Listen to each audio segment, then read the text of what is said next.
पांचवें घर में राहु है और चौथे में शनि विराजमान है। जैसे ही सूर्य मंगल के पास आएगा।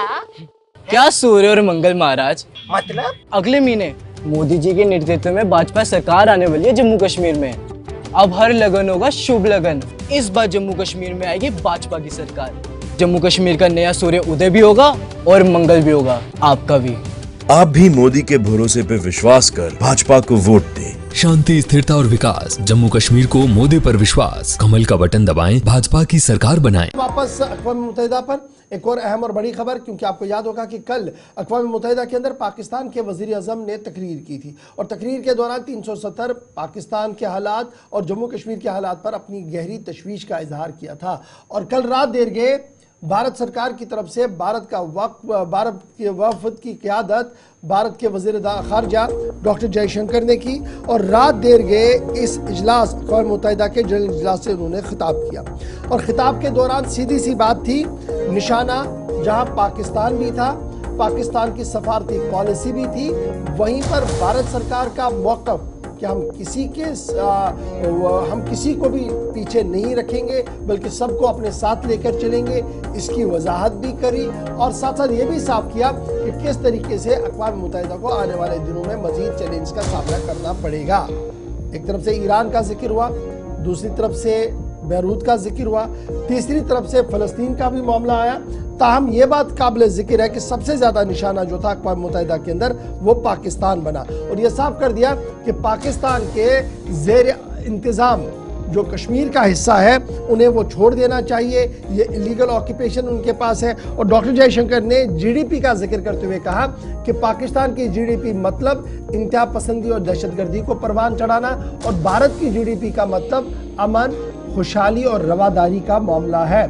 और इस इजलास के हवाले से जब हम बात करते हैं तो सीधी सी बात, कश्मीर का जिक्र जब डॉक्टर जयशंकर ने किया तो उन्होंने साफ किया कि अंदरूनी मामला है और लोग खुश हैं, चुनाव हो रहे हैं और हर कोई यहाँ पर देख सकता है कि क्या कुछ चल रहा है। Doctor Jaishankar. Madam President, many countries get left behind due to circumstances beyond their control. But some make conscious choices with disastrous consequences. A premier example is our neighbor, Pakistan. Unfortunately, their misdeeds affect others as well, especially the neighborhood. When this polity instills such fanaticism among its people, its GDP can only be measured in terms of radicalization and its exports in the form of terrorism. Today, we see the ills it sought to visit on others consume its own society. It can't blame the world. This is only karma.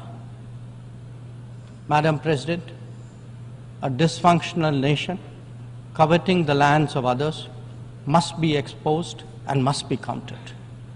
We heard some bizarre assertions from it at this very forum yesterday.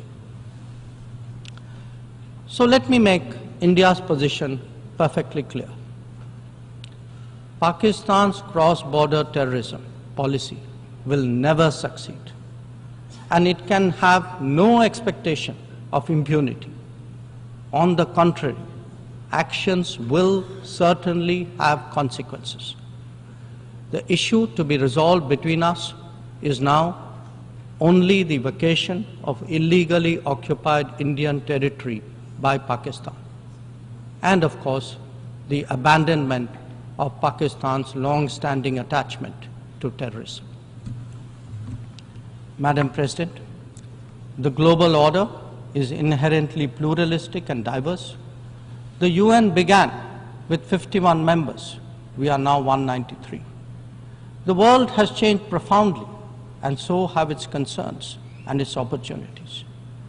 But to address both, and indeed to strengthen the order itself, it is essential that the UN be the central platform for finding common ground. And that it certainly cannot be by remaining anachronistic. Large parts of the world cannot be left behind when it comes to deciding the key issues of our times. An effective and efficient UN, a more representative. चलिए आगे बढ़ते हैं। ये बात थी भारत और पाकिस्तान की United Nations के अंदर जो कुछ हुआ। बात अब हेलो गाइस, आज जम्मू कश्मीर में वोटिंग के दिन। देखते हैं आज हमारे घर में कौन किसको वोट देगा। छोटे, तू किसको वोट देगा? मोदी जी को। मोदी जी देंगे अग्निवीरों को जम्मू सरकारी नौकरी में 20% का कोटा। जम्मू को आईटी हब बनाएंगे और यहाँ मेट्रो भी लाएंगे। भाभी, आप? बस मोदी जी को। मोदी जी देंगे जरूरतमंदों को अटल आवास योजना के तहत 5 मरला जमीन। जी आई। मोदी जी और कोई है ऐसा? मोदी जी देंगे सालाना 2 LPG सिलेंडर गैस, वो भी बिल्कुल मुफ्त। तो रसोई चलाना होगा और भी आसान। और मैं मोदी जी को। मोदी जी देंगे इस बार मेडिकल में 1000 एक्स्ट्रा सीट। किसी ने भी आज तक ऐसा नहीं किया। और भैया आप? मोदी जी, अरे मोदी जी देंगे किसान सम्मान निधि से 10,000 और हर एक किसान को कृषि उपकरण और खाद पे मिलेगी सब्सिडी और खेती हो जाएगी और भी बेहतर। और दादी आप? मोदी जी को। वो देंगे 3000 पेंशन और मां सम्मान योजना का सालाना 18,000। और भैया आप किसे देंगे वोट? मोदी जी को, जो देंगे यूपीएससी JKPSC एस्पिरेंट्स को 10,000 का कोचिंग खर्चा और आने जाने का 3,000 सीधा बैंक खाते में। और दादाजी आप किसे वोट देंगे?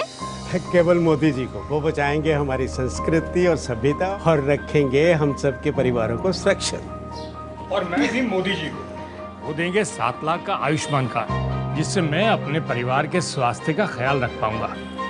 क्यों बाबूजी? चल अब तू बता, तू आज अपना पहला वोट किसे देने जाएगी? मैं मोदी जी को। मोदी जी देंगे लाखों स्टूडेंट्स को लैपटॉप्स, टैबलेट्स, यानी एजुकेशन बनेगी डिजिटल। अब चलें, मोदी जी इंतजार कर रहे हैं। चलो दादाजी। शांति, स्थिरता और विकास, जम्मू कश्मीर को मोदी पर विश्वास।